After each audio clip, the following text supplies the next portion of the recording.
Hello, it's Ryan from 2minutetennis.net, and in this video, I'm going to give you 7 single strategies you can use to win your next tennis match. All right, here's the first one. Get a high percentage of your first serves in the box. It doesn't matter if you need to aim more to the middle to become more consistent. If you need to drop the speed just a tad and add a little more spin, you don't want to be putting yourself in a situation where you're hitting a ton of second serves. Your opponent can then step in and they can attack. So I want you making more of your first serves in the court, especially if you are not someone who hits a lot of aces. If you're not hitting a lot of aces with your serve, or really like service winners where you force them into an error, if you're not hitting a lot of those, then there's no reason to be hitting a really fast first serve, right? You're not gaining anything from that.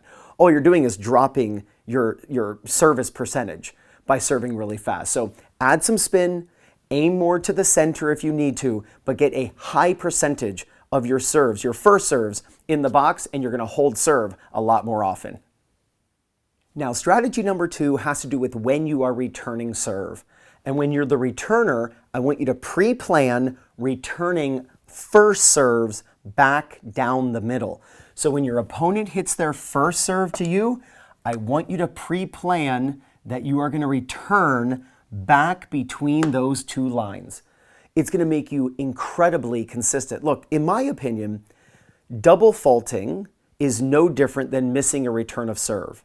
So if you miss a return of serve, it's basically like a double fault. Like I'll talk to someone at the tennis club where I coach, and they'll come up to me and say, hey, I didn't have any double faults today. And I'll congratulate them. I'll say, that's amazing, congratulations. Now, when I walk away, I say to myself, I wonder if they kept track of how many returns they missed. Because people don't think of it that way. It's not like, oh, I'm going to keep track of how many returns I missed today. That usually people are trying to reduce double faults, which is a good idea, obviously. But you also want to reduce the number of returns that you miss. Because to me, it's no different. You didn't put the ball into play on your first strike, your first opportunity to hit the ball. So in order to break serve more often, which is a necessity to win a singles match, any match, you have to make sure that you're making the return. And an easy way to make sure that happens is to hit down the middle. Don't think on the first serve especially that you've got to go to corners and hit the ball away from your opponent. Now, if it's a second serve and you can step in a little bit, it's not a bad idea to go down the middle again, but that's when you can be a little more aggressive and hit the ball more to the side. But when you're returning a first serve, just return the serve right back down the middle, and the chances of breaking serve go way up. Now, strategy number 3 is all about where you should stand when you and your opponent are both at the baseline rallying. And it has to do with where your opponent is standing. So let's say you hit a ground stroke into this corner and your opponent moves over to get it. When your opponent is on the right half of the court, you need to be standing slightly on the left half. And you might look like, oh, what's the difference? Well, on an actual tennis court, that's 3 or 4 feet. And trust me, it makes a difference. And if your opponent is over here hitting the ball, then you need to stand here. The idea is simple. You want to be on the opposite side of the court compared to your opponent. And here's why. You want to bisect where they can hit the ball. You want to be in the middle of the court they could hit into. So for instance, if your opponent is here, the best shot they can hit to your left would be right here. That's the best shot that they can hit to your left. The best shot to your right, so I'm just going to circle that. The best shot that they can hit to your right is actually right here. They can hit a ball off the court, angled. So, because they can hit the ball down the line and cross court, you have to stand in the middle of those two shots, which is not in the center. See, the center of the court is rarely the center of where your opponent can hit the ball. Instead of standing in the middle, you'd actually want to stand here, because that bisects where your opponent can hit the ball. You don't want to stand in the middle of the court unless your opponent is in the middle of the court.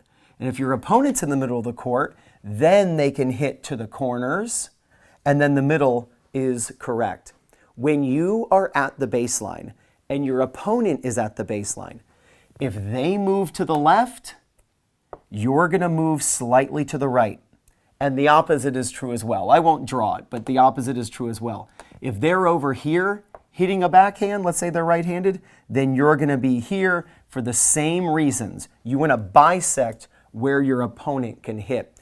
This one tip helps players run down more balls than they ever have before. Watch the pros. The pros are rarely in the middle. The pros are either here or here most times, and they're only in the middle if the opponent is in the middle. If you want to track down more balls and get to more balls that your opponent hits when you are in a ground stroke rallying situation with them, stand on the opposite side of the court as them, and you'll run down a lot more of their shots. Now, the fourth strategy has to do with where you should stand, but this time you're at the net. At the baseline, you're on the opposite side of the court. At the net, you need to be on the same side. So let's say your opponent hits a short ball. You come in, you hit an approach shot to their backhand side if they're right-handed. Now your opponent is now over here. When you come to the net, you do not want to be in the middle, and you don't want to be to the left. You would want to be to the right. You want to bisect where they can hit the ball. Remember, when your opponent is here, the two shots they can hit, the two extremes, are down the line and cross court. Well, guess what? You want to bisect those two directions. So you're slightly on the same side of the court as your opponent. See, when you're at the baseline, you want to be on the opposite side. But notice that it's the same line.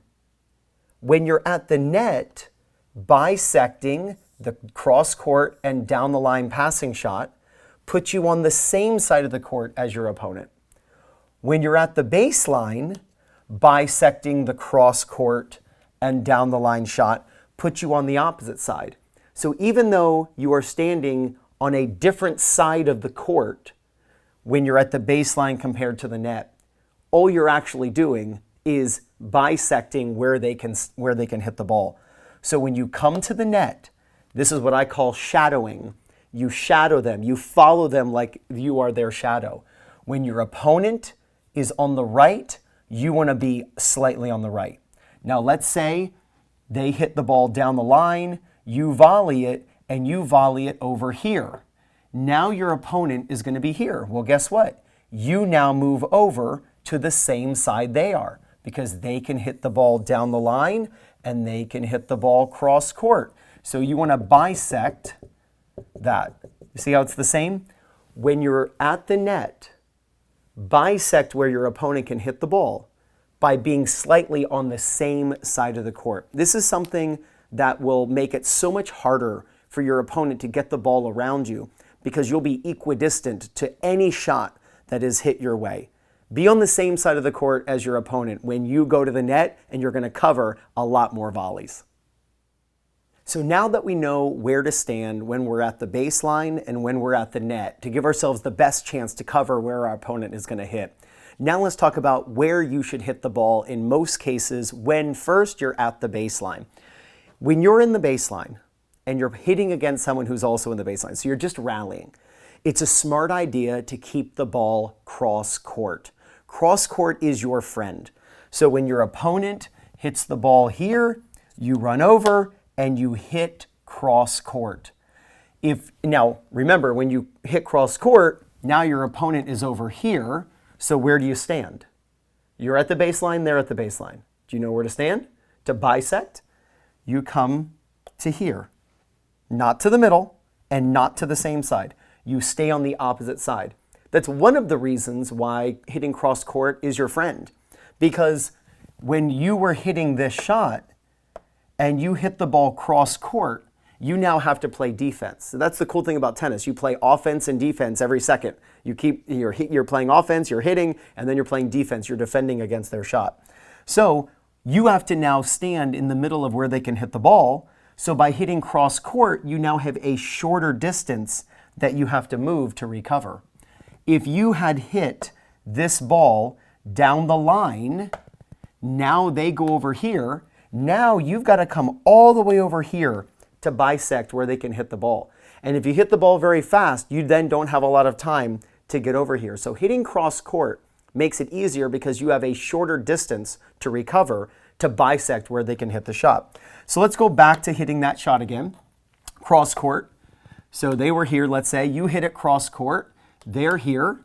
You only have to recover to right here. I know it seems like, oh, what's the difference? It's 2 inches. It's not. It's about 3 feet, 4 feet even, and it makes an enormous difference in just missing the ball or getting your racket on the ball and putting the ball into play. Another reason why cross court is your friend, when you're here and you hit cross court, it is a longer distance. Down the line is 78 feet long. See, the court is 78 feet long. But cross court is an extra 4.5 feet. It's 82.5 feet. So if you hit the ball down the line and the ball lands 2 feet long, if you would have hit cross court, that ball would have landed 2.5 feet inside the court. So the court is longer cross court than down the line. So you're going to be more consistent for that reason. It's also wider. So it's much easier to hit a cross court ball because there's more distance. You can hit the ball here, here, here, here, or here. Down the line is typically very close to the line, and the ball is you're going to miss a lot more of those shots. Plus, it's a higher part of the net than in the middle. It's about a 3-inch, 4-inch difference between here and here. So you're going to hit the net more often, just over 100 shots. You're going to hit a few more shots into the net than you would have if you hit cross court. Cross court is your friend when you are in a rally situation. It's going to be a shorter distance for you to recover, to bisect where they can hit the ball. It's a wider distance, it's a longer distance, it's a lower part of the net. Hitting the ball cross court will give you a huge advantage when you're in a rally situation. Now our sixth strategy has to do with when you're at the net. Remember, we've talked about where you should stand. When you're at the net, you want to stand slightly on the same side of the court as the opponent. If they're on the left, then you shift slightly to the left. It's all for the sake of bisecting where your opponent can hit. But the key here is to volley short. I watch so many players lose points because they volley deep.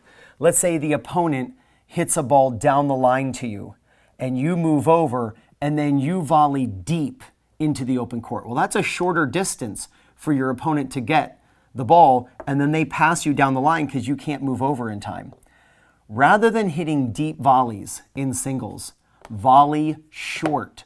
So if they hit that same ball, you move over, your goal is to get the ball to land in the middle of the opposing service box. And of course, there are exceptions.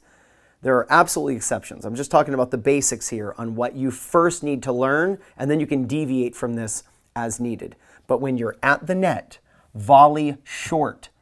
That'll get the ball to bounce a second time here, and it is a much farther distance for them to run that ball down.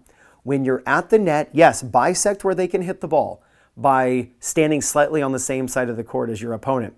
But when you get the volley short into the opposing service box or the opposite service box, and you're going to be more confident and win a lot more points at the net. And the last strategy we're going to cover in this video is when your opponent comes to the net and what you should be thinking and how you should react. It's typically not, what we're going to talk about is typically not what is attempted by the recreational players I watch on a daily basis. So you hit a short ball, your opponent comes in and attacks. And now they hit a good approach shot and you're coming over here to hit. The opponent comes in and they're probably going to be around here by the time you're hitting your first shot. So you have many choices. You can lob, you can pass cross court, you can pass down the line, you can hit it right to the opponent. What I want you to think about is hitting a 2-shot passing shot strategy. Your opponent is not Roger Federer or Serena Williams. You don't need to avoid them at first. Hit the first shot right to the opponent and preferably on their body low. Hit the ball low to them. They're going to miss half those. And the other half, they're going to hit short, and now you can come in inside the court and pass them on the second shot. I don't want you to think that when your opponent comes to the net, you have to avoid them. Let me say that again. When your opponent comes to the net against you, you do not have to avoid them. And I see that all the time. Players miss down the line, they miss cross court, they hit a lob that's too strong and lands out. And I say, were you trying to avoid them? And they say, yes. The chances of winning the point will go up if you just hit it right to the opponent. Your chances of winning go down when you try to avoid them. They're not hoping to hit a low volley. They don't want you to give them a low volley. So give them what they don't want. Hit it low to them. Will they once in a while hit an amazing shot? You say, hey, good job. But most of the time it won't. Half the time they're going to mess up the low volley. The other half, that's when they hit a weaker ball. Now you can step in and on your own terms, you can hit, they'll come into about there. Now you can hit the pass on the second shot. When your opponent comes to the net, do not avoid them, but rather hit it right to them. They're probably not going to split step. So they're not going to be able to deal with a half volley, low volley, a ball right on them. They're not going to want to deal with that ball. Just hit it low to them. Hit it right at them. Let them screw it up half the time. Right there, you win the point. You didn't have to do anything special. The other half of the time, they're going to hit usually a weaker ball that you can step inside the court. Now you can go for the passing shot when you're on balance and you're feeling comfortable, rather than on the first shot when you were scrambling a little bit and it's kind of risky to go for that pass. So hit it low to them, let them screw it up, or hit it weakly, and then you're going to come in and go for the pass. Look, it's really, really simple. These single strategies, plain and simple, are going to help you win more matches and play much better tennis. Thank you so much for the support you've been showing me over these last few months. It's just incredible. 2-Minute Tennis has grown so quickly. And if you appreciate these types of videos, go ahead and throw a like and a subscribe. Even throw in, click on the notification bell so that you know exactly when I put up new videos. So thank you so much. You got this.